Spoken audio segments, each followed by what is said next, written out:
Hello. Good evening, everyone. Welcome to Season 2, Episode 3, Delta 8 versus Delta 9. Pardon me while I smoke some Delta 9.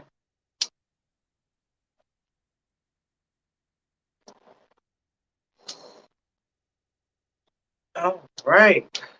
Welcome, everyone.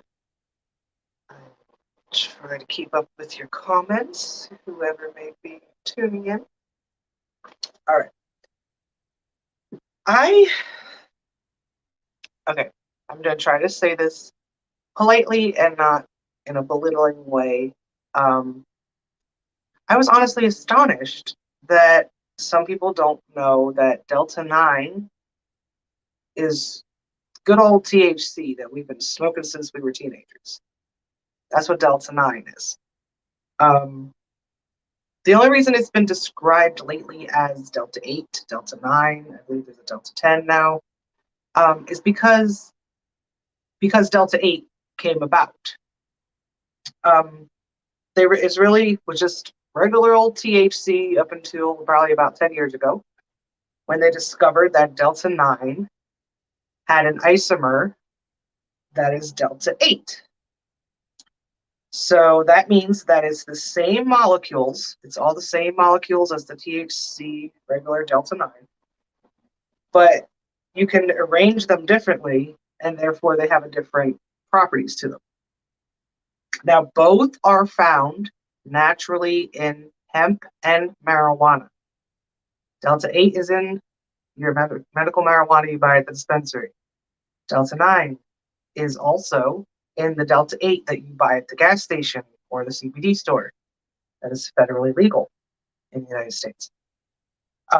They are both naturally occurring in hemp and marijuana, cannabis sativa.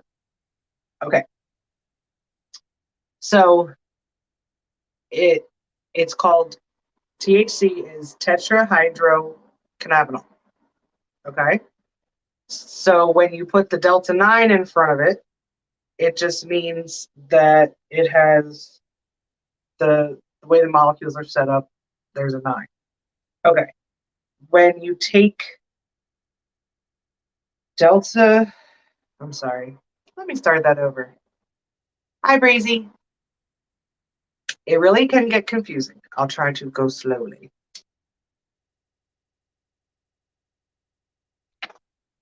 Should have smoked before I came on. So I'd be a little more relaxed. But okay. So Delta 8 is created through the process called isomerization. It is an isomer of Delta 9. It's an isomer of CBD and CBGA.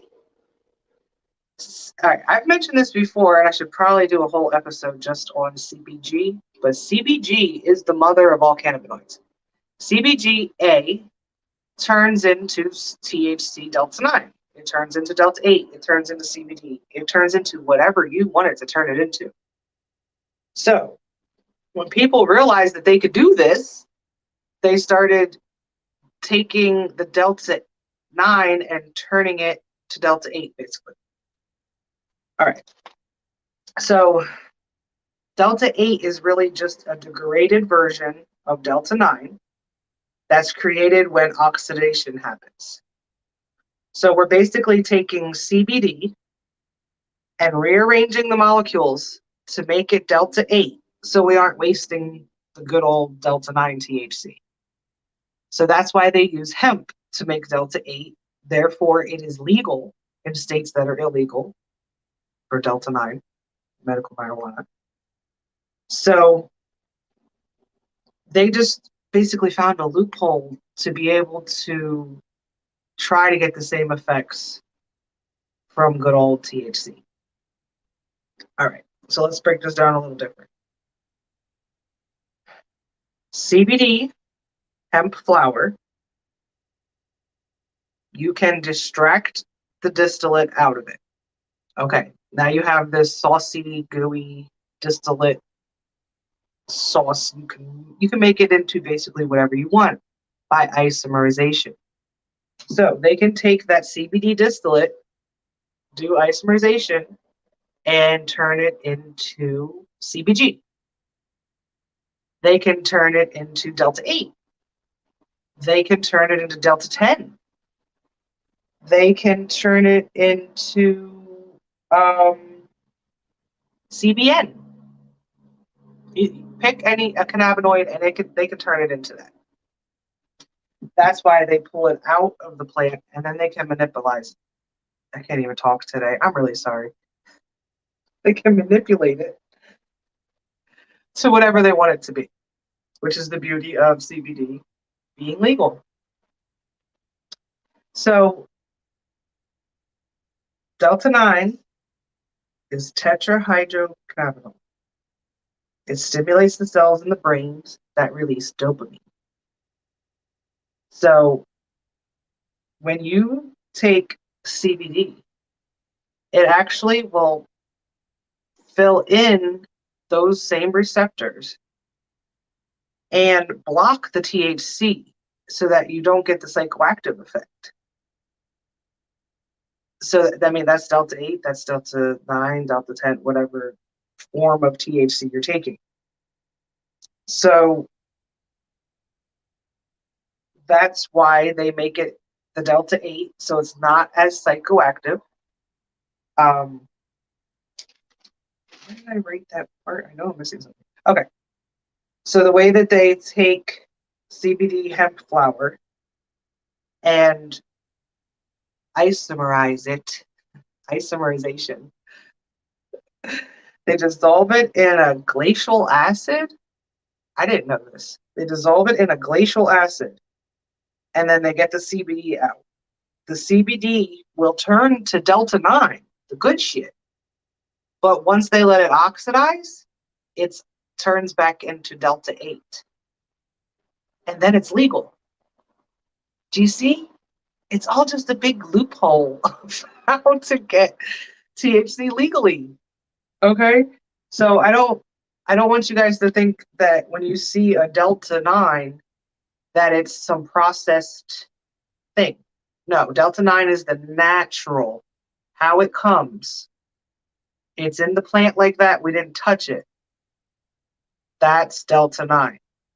Delta 8 is the one that they take out of the CBD plant. You can take it out of of marijuana plants, not just hemp plants, but why would you want to waste the marijuana plant, right? Because it has that good THC in it. So they use hemp and they take out the Delta 8 so that it's legal. That's all it is. It still has medicinal benefits. It still has a tiny bit of psychoactive effects, but because it oxidized, it doesn't get you as high. So just think of it like as old THC. Like they just let it sit out for a while and it loses its effects, kind of thing. It's not what happens, but just, to make it make sense.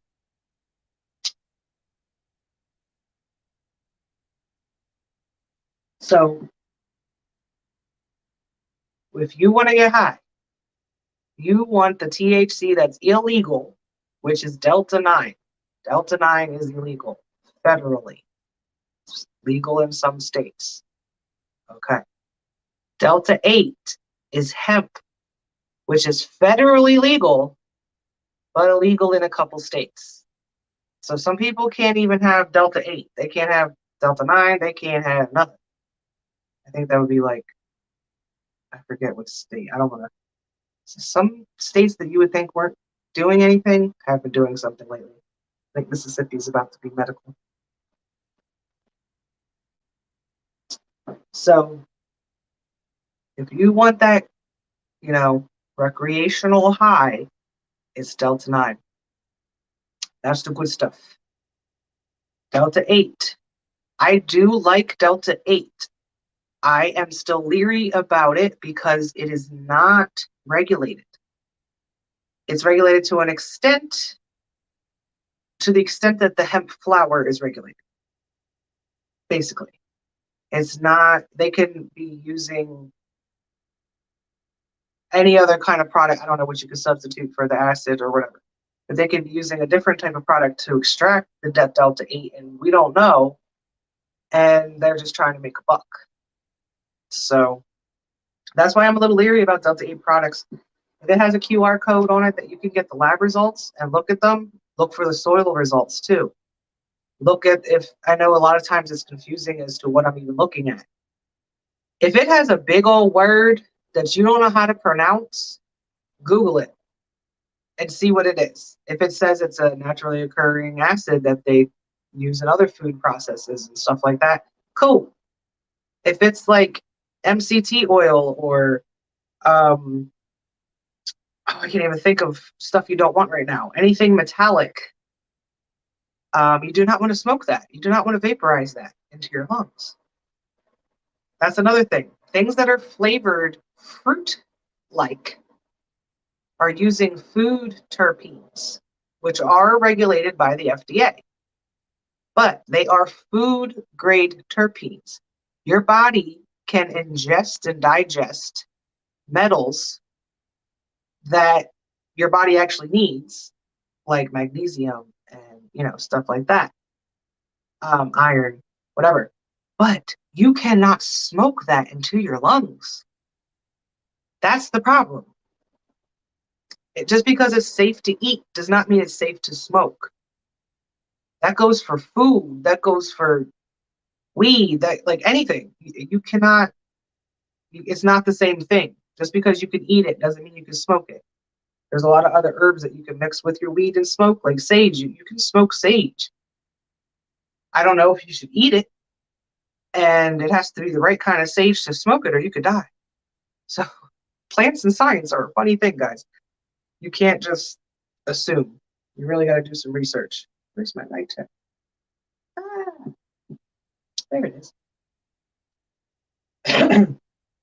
So, Breezy, for example, he's in my state. We just had, as of November 30th, the companies, the growers and processors that used food grade terpenes were required to turn in all their list of ingredients for all their vape carts and such, like black cherry cupcake. I have to sneeze. Pardon. But like cherry chocolate cupcake or whatever. That's not a naturally occurring thing in marijuana. You just have to think about that. Yes, you can manipulate weeds to, make flavors that you like, but that takes a lot of growing and time and error. You can't just make a chocolate cupcake strain. So they're putting food grade terpenes in there, not cannabis terpenes. That would be too expensive and they wouldn't make any money. So they used food grade terpenes in these cartridges and such, like Calypso, Cresco. I can't think, what's the other one? I don't know. There's a bunch of them that have these I call them foo carts that are like for people who don't really smoke. They had to put in their lab results, and now, after a few months, there's all these different products coming out that say no MCT, no vitamin E oil. No, well, I guess it was in there before then if you're telling me there's none in it now, right? Insanity. We've been smoking shit we're not supposed to be smoking, and they wonder why we cough up a lung from a freaking vape cart that you get at the dispensary. It's insane. So now we are finally regulated properly in the state of Pennsylvania after 6 years. Pretty sad. Federal legalization needs to happen. It's the only way any of this stuff is going to get fixed. And our lives. We're the guinea pigs, pretty much. So to reiterate, Delta 8 is a naturally occurring thing, but it's in very small quantities, very small. So we take the hemp plant instead of the marijuana plant, which has the good THC abundance. We take the hemp plant that's low in THC.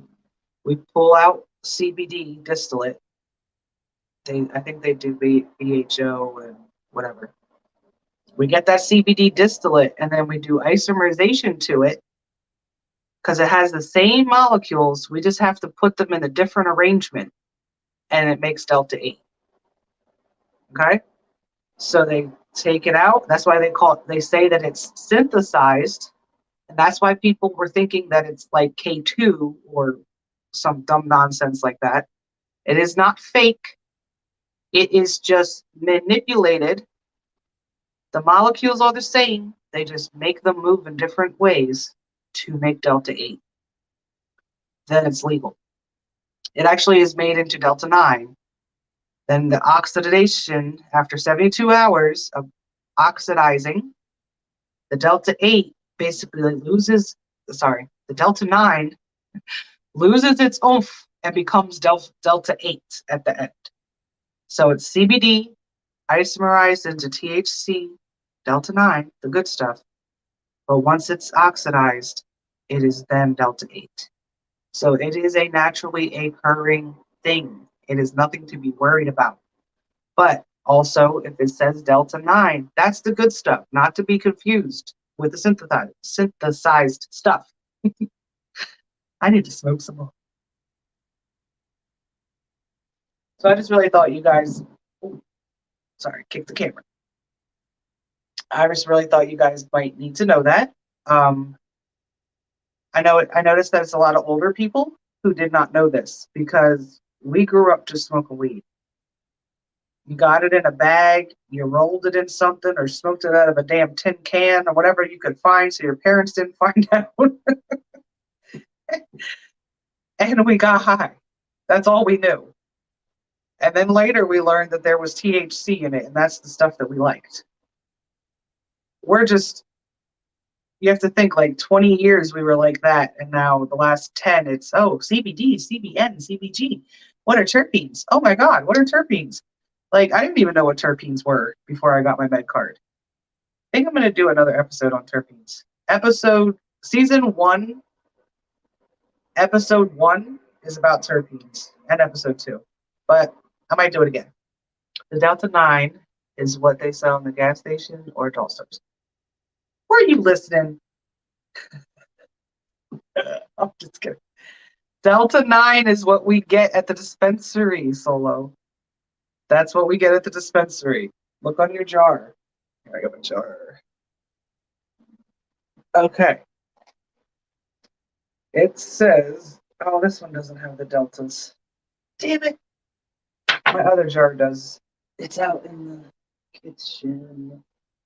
Darn, I just had it too. I believe PharmRx, it'll say D. Sorry, no. It has the triangle, delta, and then it has a 9, and it has the triangle 8 under THCs. So it actually lists Delta 8. Delta 8 is in marijuana that we get at the dispensary, but it's like 0.01. Like there's nothing. So we are looking for the THC. Oh, and that's the other thing I want to tell you guys real quick. Do you guys know the difference between THC and THCA on your dispensary jar? Anybody? Anybody? No? Okay. THC is what you would call the total amount after it is activated. That means you burn it. You put it in the oven and decarb it. Okay, so you start off with, in the plant, it is THCA. The A is there. I always think of it as, if it has an A there, it has to be activated. It's a good way to think about it. THCA has to be activated. Has to be activated. Okay, so if your jar says that you have, oh, this is a CBD strain. I was like, why is there no THC in here? Oh, sorry, this is the Blue Dream CBD, but I'll still use it as an example. It has THCA 8.73, and then it has THC 0.20. Okay, so to figure out how much total THC you have, you take the THCA and multiply it by 0.877. You don't have to remember this. I'm just telling you because it's in my head. So THCA times 0.877 equals bloop. Okay. Plus the amount of THC it says on the jar. Add that. That's your total THC once you smoke it. That's how much you're getting. What's on the jar is before it's combusted or before it's decarbed.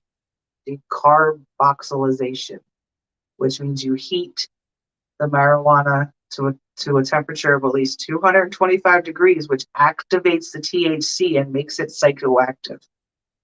If you just take a fresh, why is there always things floating when I'm on YouTube? I don't understand. Um, I can't even decarbonization. Um, they, yeah, once it's activated, that's what the total amount that you're taking in. So if you just eat a fresh weed plant, you pick it off and just eat it, you're not really going to feel much. You might feel the terpenes and the chlorophyll and the other photocannabinoids or whatever they're called. You might feel that, but you're not really going to feel the THC until I think I think you maybe can process a little. I was reading something about it just before I came on. I didn't have enough time to finish. But once it goes through your liver, it turns into 11 hydrocannabinol instead of tetra, which is 4. I always thought tetra was 10, but I'm wrong. So that's 4 hydro, which is water chemical. Anyway, that's where you get 420 from, maybe. But the whole point is you have to activate the THC, or it's not going to do anything to you psychoactively. It still has medicinal benefits. I bet everybody's chasing that high. I don't always chase the high. Sometimes I just smoke CBD because I need to feel better. But anywho, I think I'm going to do an episode next week on CBG because CBG is the mother of all cannabinoids and it can be manipulated to make it whatever you want. And it also has the best medicinal benefits, I think. It also, if I add it to my flower or get a flower that's high in CBG, because it's not activated yet, I get way higher and feel way better. So I actually take the CBG keef and put it in my blunt, and I will be on the moon. But thank you, Breezy, for tuning in. Guess nobody likes me anymore from Cannabis. I didn't do anything, but it's cool. And be sure to stay tuned for next week's episode. I'm probably going to do another review this week if I get to the dispensary. But next week, CBG, and I think I'm going to go into like CBN and THCV, and so you guys know what the difference between those are. Just stuff that's on the jar that you see all the time. All right, so I thank you guys for your support, and stay tuned. Don't forget about the sale. Valentine's Day is only almost here. It's my birthday. So 20% off shirts for you guys, okay? All right. Love you too, Breezy. All right. See you guys later. Have a good one. Stay lifted.